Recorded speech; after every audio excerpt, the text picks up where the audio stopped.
हिम्मत बनाने वाला यह चरित्र है। अगर दुख मुझे घेरे हैं, मेरे प्यारे राजी हैं, तो मुझे दुख से कोई परेशानी नहीं। यह है प्रेमी का हृदय। देखो त्रिपुरदास जी महाराज कायस्थ कुल में प्रकट हुए। ब्रजमंडल में शेरगढ़ है, वहां इनका जन्म हुआ था, वहां के निवासी थे।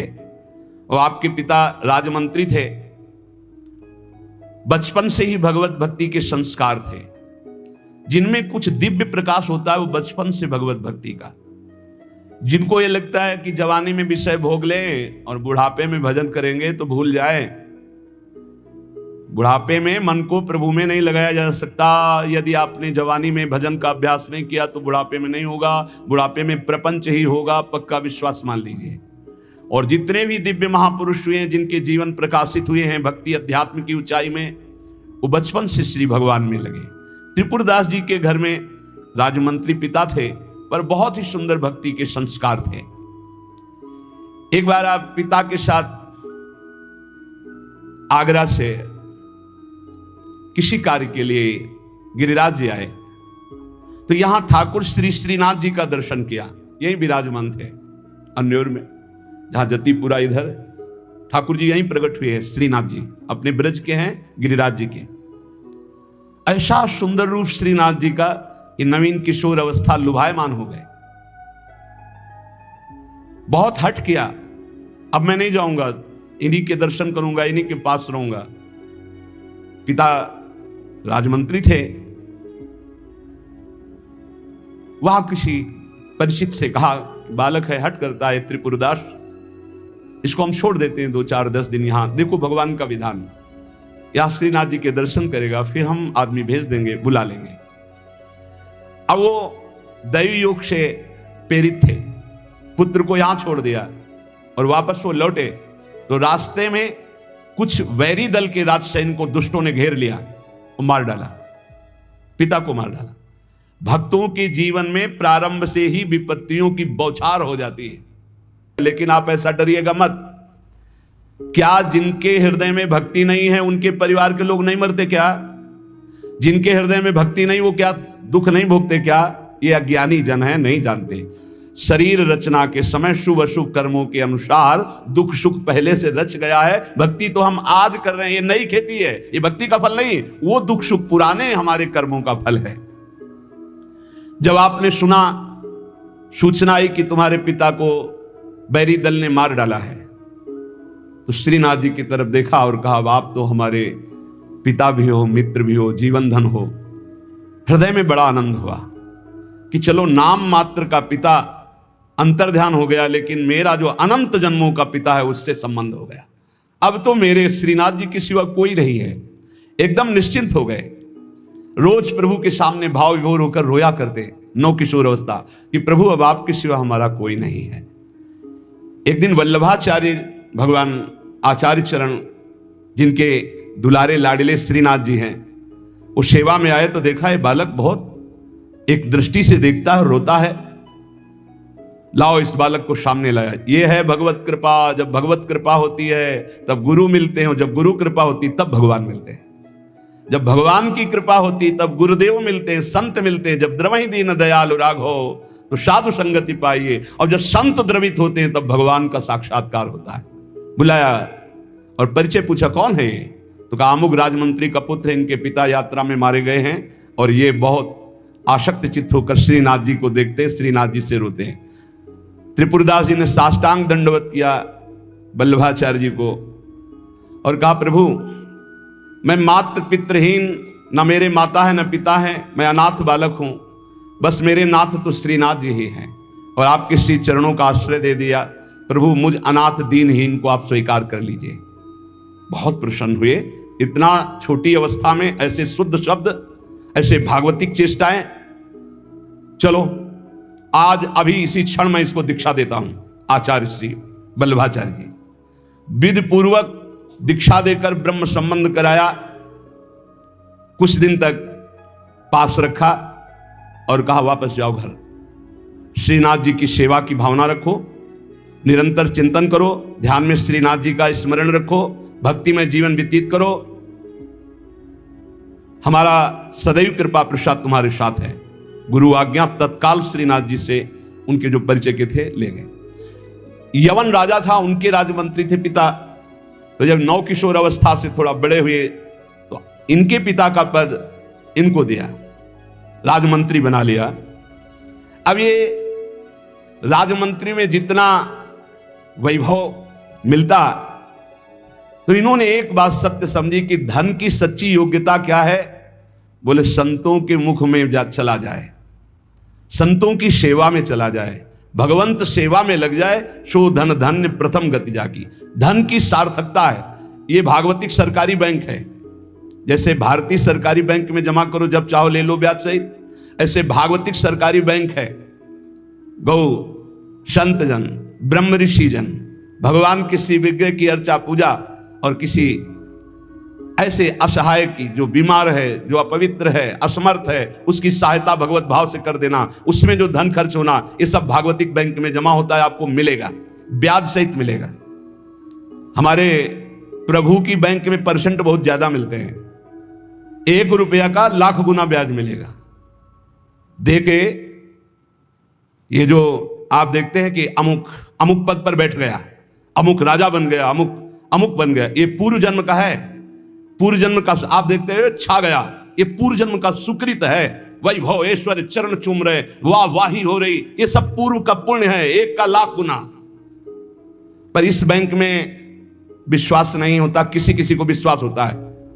और इस बैंक में जमा कर देने पर अगर आपने कह दिया तो तत्काल वो फल जो गुणा करके आपको प्लस मिलना था नहीं मिलेगा। ध्यान कर लेना। यदि माइक से हो गया कि अमुक जगह के अमुक भगत ने 5,000 रुपए दान किए, भगवान इनका मंगल करें, तालियां बज गई, हो गया, उड़ गया, आपके बैंक का ब्याज उड़ गया गया। जैसे सभा में खड़े होकर अपने पाप को स्वीकार कर ले तो उड़ गया, खत्म पाप। ऐसे सभा में यदि पुण्य स्वीकार कर ले तो खत्म। बुजुर्ग जन कहते थे कि दान ऐसा करे कि दाएं हाथ से दे, बायां हाथ न जाने। नेकी कर दरिया में डाल, कोई जान न पावे, तब लाख गुना हमारी भागवतिक बैंक से उसे मिलता है।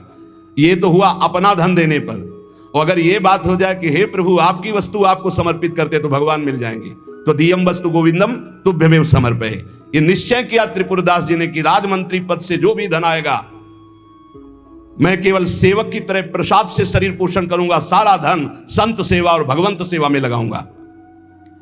उस श्रीनाथ जी के लिए नियम लिया, प्रतिज्ञा ली कि हर साल सर्दी में दगला बनवा कर भेजेंगे, रत्नों से हीरो से जटित बढ़िया पोशाक सर्दी की, सुनहरे गोटे सुंदर सुंदर रत्न जटित। अब चाहे करोड़ों के रत्न लग जाए श्रीनाथ जी के लिए, और राजमंत्री थे, दगला भेजते और रोज संत सेवा होती त्रिपुरदास जी के यहां। संत जन आते, प्रसाद पाते। धन की यही सार्थकता है। जय जयकार हो, भगवान नाम कीर्तन हो, भगवत अनुरागी जन आकर प्रसाद पावे, भगवान की आरती पूजा सेवा। धन्य है वो गृहस्थ, वो धन्य, वो तीर्थ है उसका घर जिसके घर में भगवान की आरती होती, भगवान का नाम कीर्तन होता, आए हुए अतिथियों की सेवा होती है। और श्रीनाथ जी भी बड़े रिजवार ठाकुर, बहुत खुश होकर के, प्रसन्न होकर के वो दगला धारण करते। श्री विठलनाथ जी श्री वल्लभाचार्य जी के पुत्र हैं। वो देखते कि और वस्त्र जब धारण कराते तो ठाकुर जी धारण करते हैं, लेकिन जब त्रिपुरदास जी का दगला धारण कराते तो ठाकुर जी फूल जाते हैं, प्रसन्न हो जाते हैं। भक्त के द्वारा प्रेम से दी हुई वस्तु भगवान बहुत भाव से स्वीकार करते हैं। सब दिन होत ना एक समान, एक समय ऐसा भी आता है जो बहुत ही अंधेरे का होता है, एक समय प्रकाश का आता है। जैसे दिन रात ऐसे सुख और दुख। अब यवन बादशाह था, उसके पास द्वेषियों ने सूचना लगा दी कि ये राजमंत्री हैं, आपको पता नहीं है, ये आपके धन का बड़ा दुरुपयोग करते हैं, साधु महात्मा इनके यहां खाते रहते हैं और न जाने क्या क्या खूब लुटाते हैं, आपके यहां से वैभव चुराया जाता है। और वो राजा यवन, उसकी बुद्धि बदल गई, उसने तत्काल आदेश किया सर्वस्व अपहरण कर लिया जाए, त्रिपुरदास जी का सर्वस्व संपत्ति जब्त कर ली जाए।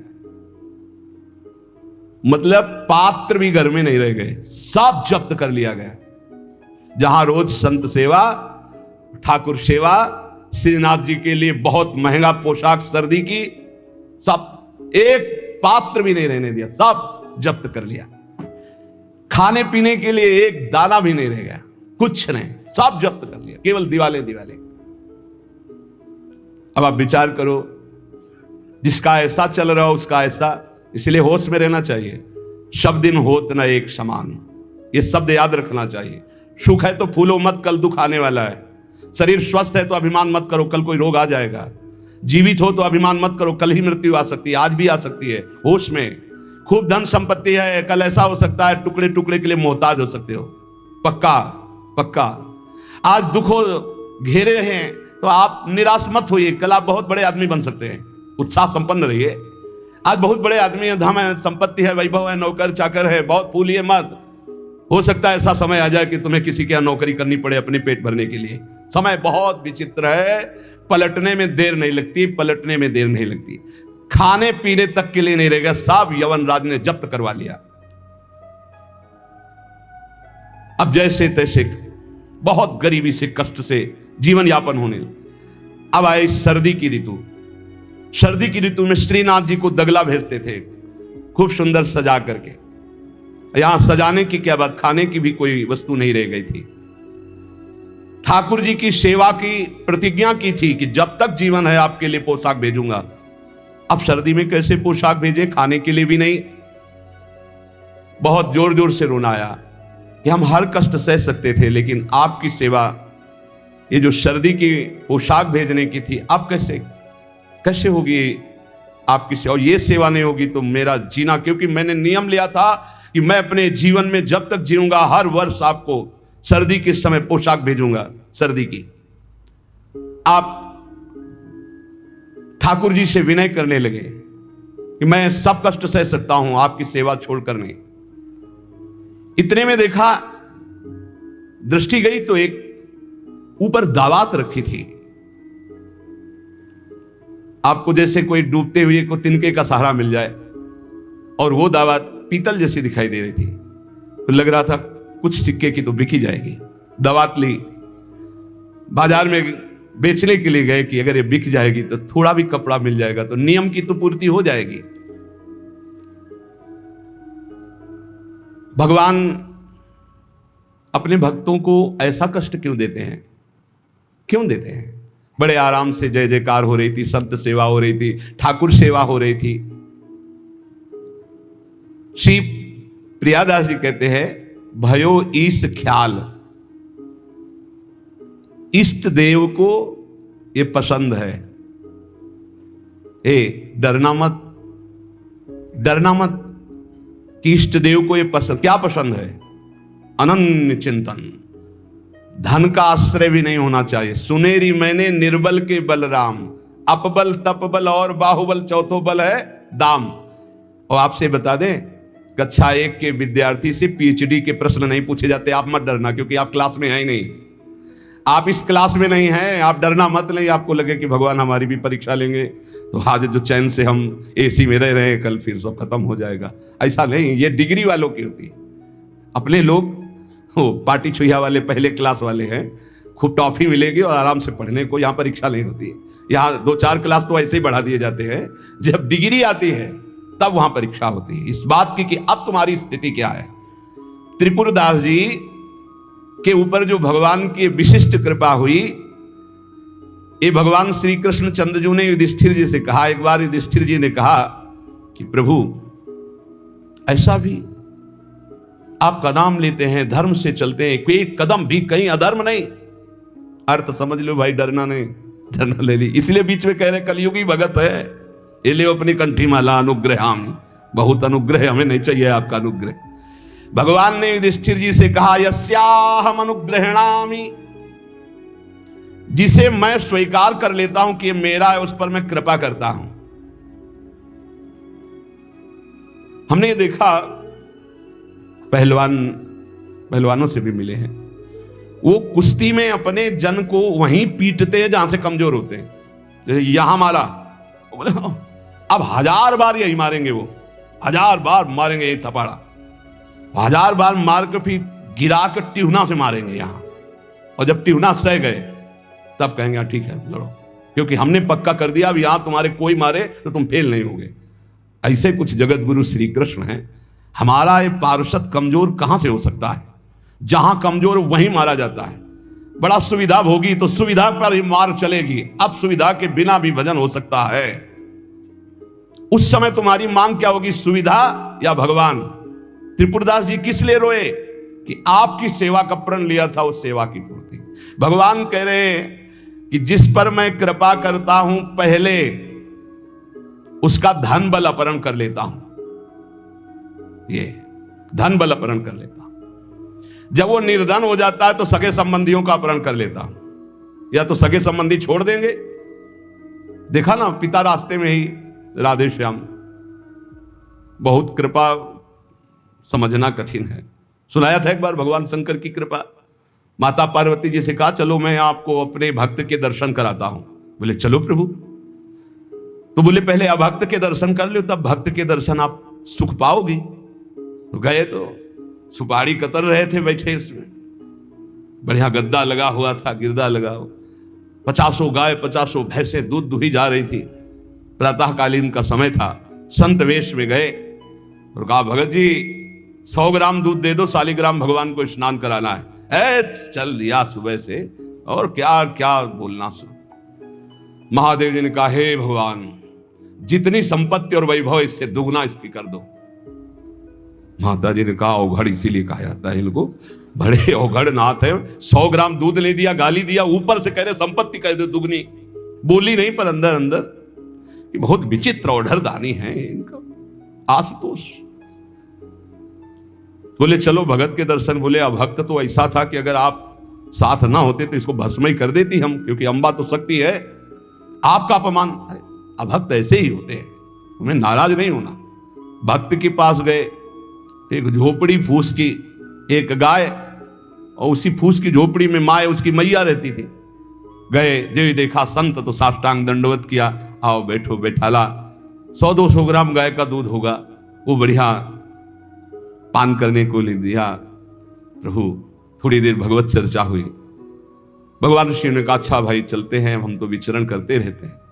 बोले संत भगवान कभी पुनः कृपा करके आना। हम कुटिया के बाहर निकले और कहा हे करुणा निधान भगवान इसकी गैया और मैया दोनों हटा दो, मार दो। अंबाजी ने कहा आप बर्दाश्त नहीं होगा, 100 ग्राम दूध नहीं दिया तो उसको दुगना संपत्ति दे दी, और एक गाय पूरा दूध आपको पिला दिया, और मैया बातचीत करने के लिए थी उसको भी आपने मार दिया। कहा कि वो ये क्या है? बोले अभी तुम नहीं समझे। जब इतनी संपत्ति में साधु अपमान करके ऐसी गालियां देता, जब डबल संपत्ति होगी तो ऐसा अपराध करेगा घोर नर्क जाएगा, समझो। और इसका कुछ मन मैया में जाता है, कुछ गैया में जाता है। दोनों भगवान के पास गए, अखंड हमारा चिंतन करेगा, ये हमें लीन हो जाएगा। माता जी का ये बात तो सही। तो बोले जिस पर मैं कृपा करता हूं इस माया प्रपंच से उसे अपने स्वरूप में स्थित करता हूं। वो जरूरत देखो, जरूरत है। ऐसा नहीं कि एक बुखार की दवा सबके साथ चलेगी, बुखार की भी क्वालिटियां हैं, समझना। अब मलेरिया है तो उसके लिए अलग, डेंगू है तो उसके लिए अलग, साधारण वायरल है तो उसके लिए अलग। हम लोग साधारण बुखार वाले हैं, चिंता मत करो। ऐसे हाई इंजेक्शन नहीं लगेंगे जैसे त्रिपुरदास जी के लगे, या प्रहलाद जी के लगे, या नरसिंह मेहता जी के लगे, या मीरा जी के लगे। अपने लोगों के नहीं लगेंगे। बहुत ऐसे वायरल, जैसे ऋतु का बुखार है ना, अपने लोग ऐसे बुखार के मरीज हैं। डेंगू वाले नहीं है कि भर्ती हो जाए प्लेटें कम हो रही। डरना मत। अलग अलग बुखार की जैसे दवा, ऐसे अलग अलग भक्ति की स्थिति की परीक्षा होती है। अब इसकी स्थिति क्या होगी वो तो जगत पावन करने वाले भगवान ये देखते हैं। बहुत सुंदर बात है ये, अगर समझ में आ जाए। भगवान अंधकार का नाश कर देते हैं, भगवान स्वप्न का नाश कर देते हैं। ये सब स्वाप्निक जगत है। अब मोह ममता से युक्त इसलिए डर जाओगे तो हम कह रहे हैं तुम्हारे साथ ऐसा होगा ही नहीं, क्योंकि तुम उतनी स्थिति के ही नहीं हो। डरना मत, सच्ची मानिए। क्या चक्रवर्ती सम्राट अम्बरीश जी भगवान के भक्त नहीं है? ध्रुव जी भगवान के लिए भजन करने के लिए गए तो आज ऐसा पद मिला कि त्रिभुवन में किसी को नहीं। सुदामा जी को दरिद्रता प्राप्त थी और सुदामापुरी की रचना हो गई, जैसे द्वारिकापुरी की रचना। आप हमारे श्री कृष्ण के प्रति ऐसा ना सोचे, ये जो कह रहे हैं बड़ी गुप्त बात है। उसके अंदर के ममत्व का नाश कर देते हैं, उसके अंदर के अज्ञान का नाश कर देते हैं। कि आप अपने अज्ञान का नाश करवाना नहीं चाहेंगे? यहां अज्ञान की वृत्ति के नाश की बात। आप ऐसा मत सोचिएगा। और आज तक कोई भक्त आपको भिखारी नहीं मिलेगा। आप ध्यान दीजिएगा, पुरुष से लेकर के जहां दृष्टि डालिए, जहां भक्तों के तो आपके 4 घर में लोग होते हैं, उनके भोजन की व्यवस्था में आप चिंतित रहते हैं। समझ रहे? जब हम मांग के खाते थे तो भूखे रह जाते थे, और जब भरोसे पे हैं तो 300-400 लोगों का बाल भोग, राजभोग और शयन भोग अपने आप हमारे प्रभु पूरा करते। तो हरिष्य धनम, तुम्हारा घर कितना बड़ा है, हमारे घर में कितने बैठे देख लो। घबराना मत, इसलिए हम कह रहे, डरला मत अब इसीलिए कह रहे, नहीं तो आपको लगेगा भगवान कह रहे यस्याम अनुग्रहणामि हरिष्ये तद्धनम, ये धन ही हर जाएगा तो हमारे भक्ति का मतलब क्या रहेगा। नहीं, इसका मतलब है अज्ञान का नाश हो जाना, तम का नाश हो जाना, माया मोह का नाश हो जाना। क्या आप दुख का नाश नहीं करवाना चाहेंगे? ये भक्ति दुख का नाश करके सर्वतोभावेन महासुख प्रदान करने के लिए है। ततो धनम त्यजन्त्यस्य स्वजनाः दुख दुखितम, भगवान कह रहे हैं। फिर उसके परिवार वाले उससे प्यार नहीं करते। क्या झूठे प्यार में फंसे रहकर जिंदगी गंवाना चाहोगे? क्या आप ये नहीं जानोगे कि तुम्हें कोई प्यार नहीं कर रहा? क्यों झूठ में जीवन व्यतीत करना चाहते हो? सच्ची कोई प्यार नहीं कर रहा, कोई प्यार नहीं, अपने सुख के लिए प्यार कर रहा है, कोई तुम्हें प्यार नहीं कर रहा। तो भगवान कह रहे हैं मैं परिवार से भी उदासी पैदा, कोई उसको प्यार नहीं करता। असलियत में आ गई बात कि कोई प्यार नहीं करता। फिर कह रहे हैं कि जब वो व्याकुल चित्त हो जाता है, कोई उससे प्यार नहीं करता, ऐसा लगता है सब मुझे छोड़ दिए, तब मैं एक रास्ता देता हूं अपने भगवत प्रेमी महात्मा का। वो विशुद्ध संत से मिलता है, और जब संत से मिलता है तब मैं उसे अपनी कृपा से ऐसा सराबोर कर देता हूं, अनुग्रह की वर्षा कर देता हूं, और वो मेरे में डूब जाता है। महाभागवत, जन्म जन्मांतर के पापों का नाश करके महान सुख की प्राप्ति। ये है रहस्य हमारे प्रभु का, जो भक्तों के जीवन में जगह जगह पर दुख दिखाई देता है, वो हर मोड़ में ईंट खड़ी कर देते हैं। इधर चल सीधे। ये इतना फिसड्डी मन है कि अगर वो कृपा न करे तो माया में फंसा रहे, पर वो ऐसे ईंट रखते चले जाते हैं, निकल मेरी तरफ बढ़कर आ जा। अब त्रिपुरदास जी बाजार गए तो उस समय उन्हें 100 पैसे मिले, 1 रुपया। 1 रुपया कपड़े की दुकान में गए, मोटी मार्किंग को। अब जहां इतना कीमती वस्त्र, सोने के गोटे, हीरे लगाकर सुंदर ऐसी पोशाक भेजते थे, वहां आज स्थिति की मार्किंग कैसे ठाकुर जी को भेजे? लाल रंग से लगा, लाल रंग अनुराग का रंग, सफेद मार्किन लाके आंसू गिरते जा रहे हैं कि नाथ ये मोटा मार्किन आपके तो दास दासियों के लायक था, आपको कैसे? पर कुछ नहीं है, अनुराग में भीने हुए नेत्रों से अश्रुधार बह रही है, हृदय में भारी दीनता है, और ऐसी ही वस्तु प्रभु को बहुत पसंद आती है। हमसे अगर दी जाएगी 5 किलो सोने का छत्र, तो 4 लाख योजन का सोने का पहाड़ है उनकी इस मृत्यु लोक में। 5 किलो क्या होता है? साहस नहीं हुआ, रंगा लाल रंग में, प्रेम रंग में रंग कर रख लिया, पर साहस नहीं हुआ कि मैं जाकर के श्रीनाथ जी को दूं। कैसे दूं? अब उनके मन में एक बहुत पीड़ा है, और देखो भगवान अपने भक्त की बात को अंतर से जानते हैं। त्रिपुरदास जी के हृदय में दैन्य, और दैन्य भगवान को बहुत प्रिय है। यही दरबार दीन को आदर रीति सदा चली आई। भगवान को मूल्यवान वस्तुएं प्यारी नहीं, भगवान को जो प्यारी वस्तु है वो दैन्य है, दीनता। जेहि दीन प्यारे वेद पुकारे द्रवौ श्री भगवाना। इतने में विधान बना, गोसाई जी के सेवक श्रीनाथ जी की सेवा के लिए जो भक्तजन थे उनके यहां विचरण किया करते थे, अचानक दृष्टि में पड़े त्रिपुरदास जी के। देखा ये तो श्रीनाथ जी के सेवक हैं जो गोसाई जी के पार्षद हैं, और ये तो सेवा सामग्री श्रीनाथ जी को पहुंचाते हैं। तो आपने प्रणाम किया, घर लिवा गए, कुछ खाने पीने के लिए व्यवस्था ही नहीं। कैसी कैसी, कहां राजमंत्री का सुख और कहां। बहुत संकोच में भरे हुए वो मार्किन निकाल के लाए जो लाल रंग से रंगी थी, और कहा हाथ जोड़ करके कि हर वर्ष प्रतिज्ञा थी कि श्रीनाथ जी को पोशाक भेजेंगे, पर भगवत कृपा से वैसा विधान बन गया है। यद्यपि ये श्री गोसाई जी के किसी दास दासी के पहनने योग्य भी नहीं है, फिर ये श्रीनाथ जी के श्री अंग के लिए तो क्या होगी। पर आप क्या इस भेंट को वहां तक पहुंचा देंगे? भंडारी को दे देना, पर गोसाई जी को कुछ मत बताना, न मेरी स्थिति बताना कि खाने को भी नहीं, और ना ये बताना कि ये मार्किन भेजा, कुछ मत कहना, उनको दुख पहुंचेगा। केवल भंडारी को दे देना, वो जो चाहे जैसे चाहे, यद्यपि वे श्रीनाथ जी के योग्य तो है ही नहीं। देखो, भगवान भावोत्सवेन भजताम रस कामधेनु है। बड़ा हृदय में सुख हो रहा है उस वस्त्र को लेकर। वो जो भगवत पार्षद है, आज तक उनको ऐसी भेंट, इतनी इतनी भेंट मिलती थी श्रीनाथ जी के पास ले जाने के लिए, लेकिन ऐसा सुख नहीं होता था जैसा त्रिपुरदास जी ने रो करके जब मार्किन दी लाल रंग से रंग के, उनको एक अपार सुख हो रहा है।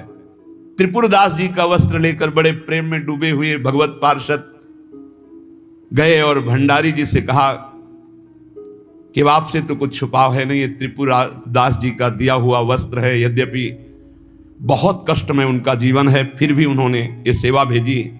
आप इस सेवा का आदर करना, अपमान मत करना कि कहीं फेंक दो, अरे मार्किन कहां ठाकुर जी के श्रीअंग पोशाक वैल।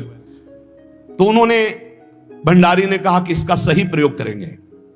तो जो ठाकुर जी की पोशाक थी उसको बांधने के काम में ले लिया।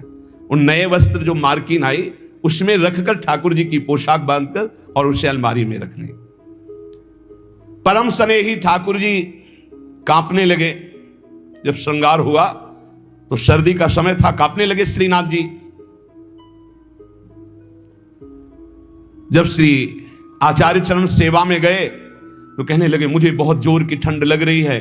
ठाकुर जी बोलते हैं निज जनों से, जैसे हरिवंश महाप्रभु से राधा वल्लभ जी बात करते थे, बंचंद महाप्रभु से बात करते थे, बिहारी जी से स्वामी जी महाराज, विठल विपुल देव जी, बिहारिन देव जी। अब हम लोगों की जाकी रही भावना जैसी, प्रभु मूर्ति देखी तिन तैसी। मुझे ठंड लग रही बहुत जोर की। बोले जय जय, अभी उपाय करता हूं। तत्काल बड़े गरम गरम महंगे वस्त्र धारण कराए। ठाकुर जी फिर बोले बहुत ठंड लग रही है, बहुत ठंड लग रही। कहा जय जय, अभी उपाय करते। तुरंत अंगीठी जलाई गई, सामने अंगीठी ऐसे सुंदर नवीन कोमल उनके वस्त्र उड़ाए गए। ठाकुर जी फिर कांप के कहते मुझे बहुत ठंडी लग रही। श्री विठलनाथ जी गोसाई जी समझ गए कि यह साधारण ठंड नहीं है, ये किसी भक्त के हृदय की जो पीड़ा है उसी की एक कपकपी है। गोसाई जी बहुत संकुचित होकर बोले जय जय, अब क्या उपाय करूं? आपको सुंदर सुंदर दगला पहना दिया, सुंदर गरम वस्त्र उड़ा दिए, अंगीठी आपके साथ, फिर भी आप कह रहे हैं आपको ठंड लग रही। एकदम ध्यान गया। उन्होंने कहा किसी भक्त के वस्त्र का तो अपमान नहीं हो रहा है। सेवक को बुलाया, तत्काल बही खाता लाओ, इस वर्ष किसकी किसकी पोशाक आई है, किसकी नहीं आई। बही खाते में सुनाया गया, लेकिन त्रिपुरदास जी का नाम नहीं था। त्रिपुरदास जी का नाम इसलिए नहीं लिखा कि कोई पोशाक ही नहीं थी, मार्किन लाल रंग से भेजी गई थी। श्रीनाथ जी बड़े स्नेही हैं, बहुत प्यार करने वाले हैं। विठलनाथ गोस्वामी जी ने कहा त्रिपुरदास जी का नाम नहीं सुनाया, हर वर्ष भेजते थे, क्या इस वर्ष पोशाक नहीं भेजी? देखो, एक तो भगत होते हैं कुछ फुलरा चढ़ता 4 दिन की भक्ति का, सोडा वाटर की तरह मार फूल के एकदम, और एक भक्त होते हैं जो गंभीरता पूर्वक कदम बढ़ाते, जितनी सेवा तो बढ़ाते चले गए, पूरा जीवन समर्पित कर दिया। और एक होता है एकदम फुलरा की तरह से बढ़े और बस खत्म। हमें लगता है कि भक्ति सोडा वाटर वाली ना करो, क्षणिक वैराग्य वाली मत करो, एक कदम बढ़ाओ पर बहुत मजबूत बढ़ाओ। जीवन में चाहे जितना संकट आ जाए उतने कदम जो हम बढ़ चुके हैं भक्ति के, पीछे नहीं लौटेंगे, चाहे मृत्यु क्यों ना हो जाए। ऐसी दृढ़ निष्ठा रखनी चाहिए, तभी माया पर विजय प्राप्त होती है। पोशाक हर वर्ष त्रिपुरदास जी भेजते थे, उनका नाम बही खाते में था, क्यों नहीं भेजा? सेवक ने कहा राजकोप के द्वारा सारा धन उनका नष्ट कर दिया गया, छीन लिया गया है, तो कुछ नहीं भेजा? नहीं भेजा है। मार्किन भेजी, लाल कपड़े में, लाल रंग में रंग करके कपड़ा आया है। वो ठाकुर जी की पोशाक लायक है नहीं, इसलिए ठाकुर जी की पोशाक रखकर उसमें गोसाई जी ने कहा अच्छा अच्छा, आप समझ में आया, इसीलिए ठाकुर जी को ठंडी लग रही। अरे जल्दी वो कपड़ा लाओ, जल्दी कपड़ा लाओ। और तत्काल दर्जी को बैठा कर तत्काल सिलवाया, और ठाकुर जी को जे ही अंग में धारण करा, ठाकुर जी मुस्कुरा दिए और बोले हाँ अब सर्दी दूर हो गई। बड़े रिझवार ठाकुर है। प्रेम प्रभु को चाहिए, भाव प्रभु को चाहिए, इसी भाव को दृढ़ करने के लिए ये महापुरुषों के पावन चरित्र हैं।